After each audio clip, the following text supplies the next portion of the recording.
Real ataque. Real ataque. Real está la parte de un movimiento, nosotros somos una familia.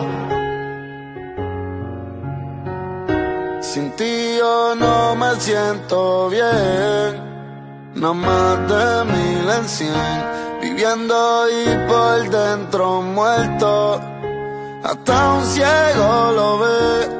Antes éramos 2 y ahora somos 3, con tu foto en la pared. De la soledad yo me enamoré y me contagié.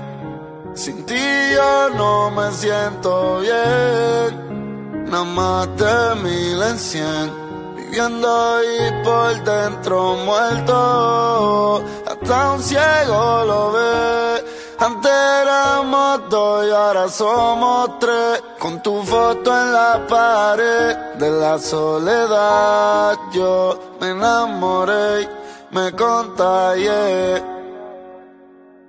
Mi futuro me lo empaño, mi vida en fin siempre ha sido un engaño. Hice un pacto por dinero, pero es mucho más el daño. Yo me escondo, mi corazón está negro desde el fondo. Y un monstruo toca mi puerta, pero yo nunca respondo. En la vida se cosecha lo que se siembra. En la selva de cemento me crié entre leones, no entre cebras. Yo sé que he hecho cosas que son una decepción pa' mami, pero ya ni vendo droga. Ahora estoy aquí en los Grammys, mío. No quiere que cante, quiere que yo esté con él. Por eso pienso retirarme, porque el más que sufre él. A veces saca los juguetes y me dice hola.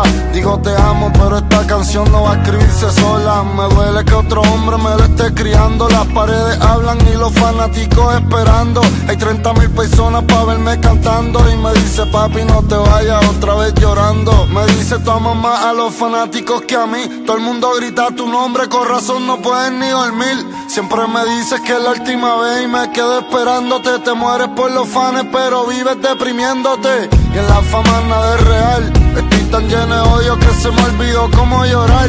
Hace 2 años que ni duermo, pa' que hermano hay cura. Yo me siento enfermo y todos los días estoy quemándome descalzo en el infierno. Ya no quiero ni cantar, ya me quiero retirar. Y nunca olvido el principio, pero este es el final. Antes soñaba con tener mi casa frente al mar, pero estaba más feliz en la federal. Algunos días necesito sexo y en otros amor. Hoy me siento mejor, pero mañana voy a estar peor. Hoy salvo el mundo y mañana quiero verlo arder. Recuerden que todo día tiene su anochecer. Yo compro lo que sea y la vida me entrega el recibo. Verme de pie no significa que camino vivo. A veces me siento muerto pero yo sobrevivo. Por eso es que en estos Grammys yo me retiro. Brr. Sin ti yo no me siento bien, nada más de 1000 en 100, viviendo y por dentro muerto, hasta un ciego lo ve. Antes éramos 2 y ahora somos 3, con tu foto en la pared. De la soledad